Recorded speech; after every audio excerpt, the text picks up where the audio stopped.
کربلا میں نواسہ رسول فرماتے ہیں، اے ظالموں، میں تمہارے رسول کا نواسہ حسین ہوں۔ آج 10 محرم کے دن دنیاوی دولت کے لیے میرے عزیز و اقارب کو شہید کر دیا، میرے عباس کے بازو کاٹ لیے، میرے علی اکبر جو شبیہ رسول تھا اس کے کلیجے میں برچھی کو مار دیا، میرے 6 ماہ کے علی اصغر پہ بھی رحم نہ کیا، اس کو بھی تیر مار کے پیاسا شہید کر دیا۔ آج میں اس زمین و آسمان کے بیچ میں یہ اعلان کرتا ہوں کہ اگر اللہ مجھے 1000 زندگیاں دیتا، 1000 اکبر دیتا، 1000 اصغر دیتا، تو میں سب اللہ کے دین پہ قربان کر دیتا، اور میرے خون کا ذرہ ذرہ اللہ کے دین کی گواہی دیتا رہتا۔ تاریخ نے لکھا، فوج یزید سب زور زور سے ہنس رہی ہے، امام حسین کی خطبے کا مذاق اڑا رہی ہے۔ اتنے میں عمر بن سعد کہتا ہے، حسین سے فردن فردن نہ لڑو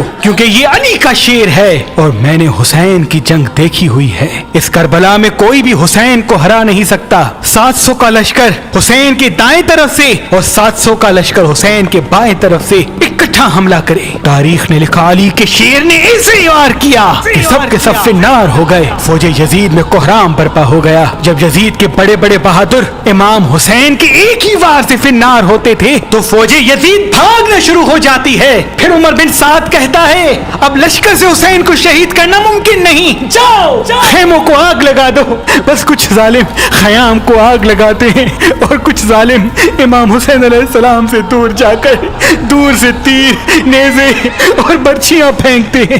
تاریخ نے لکھا، امام حسین کبھی خیام کی طرف جاتے ہیں، کبھی میدان کی طرف آتے ہیں۔ پھر عمر بن سعد کہتا ہے، جس کے ہاتھ میں جو جو چیز ہے وہ حسین کو مار دے۔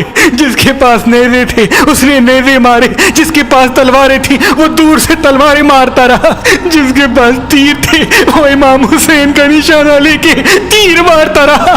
تاریخ نے لکھا، جس کے پاس مارنے کے لیے کچھ نہ تھا وہ کربلا کی گرم زمین سے پتھر اٹھاتا اور امام حسین کو مارتا۔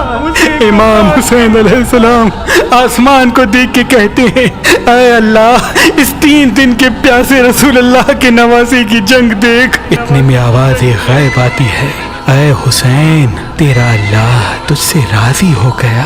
مولا حسین ذوالفقار کو روک دیتے ہیں اور ظالم مسلسل امام حسین کو نیزے اور تیر مارتے رہتے ہیں۔ اتنی دیر میں ایک ظالم امام حسین علیہ السلام کو پیٹھ میں ایسا نیزہ مارتا ہے کہ آپ گھوڑے کی زین سے زمین پہ آ جاتے ہیں۔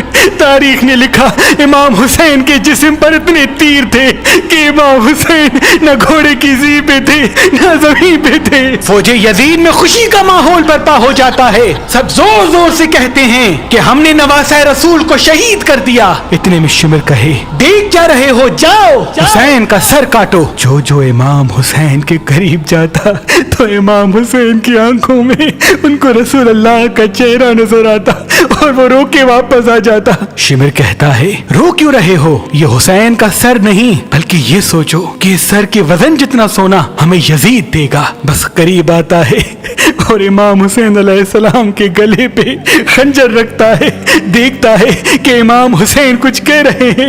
جب سننے کی کوشش کرتا ہے تو امام حسین کہہ رہے تھے، اے اللہ، تیرے اسلام کے لیے میں نے اپنا سب کچھ قربان کر دیا۔ شمر ہنستا ہنستا امام حسین کی گردن کو کاٹتا ہے اور امام حسین کے سر سے امامہ اتار کے امام حسین کے بالوں سے پکڑ کر امام حسین کے سر کو نیزے پہ سوار کرتا ہے۔ فوج یزید جھومتی جاتی ہے، اہل بیت کے خیام چل رہے تھے، آل رسول زمین پہ بیٹھ کے رو رہی تھی۔ اتنے میں آواز آتی ہے، جاؤ لوٹو۔ سنا ہے کہ رسول اللہ کے خاندان کے پاس کئی قیمتی سامان ہیں، بس خیام میں فوج آ جاتی ہے۔ کوئی رسول اللہ کا امامہ لے کے جاتا ہے، کوئی مولا علی کی تلوار لے کے جاتا ہے، کوئی بیویوں کے سروں سے چادریں چھین لیتا ہے، کوئی بی بی سکینہ کے کانوں سے بالیاں کھینچ لیتا ہے۔ اتنے میں آسمان رونے لگا، زمین تڑپنے لگی۔ امام سجاد نے جب دیکھا کہ زمین اپنی جگہ چھوڑ رہی ہے، آسمان پھٹنا چاہتا ہے، تو آپ نے سجدے میں سر رکھا اور اللہ کا شکر کرنا شروع کر دیا کہ اے اللہ، تیرا شکر ہے کہ تو نے آسمان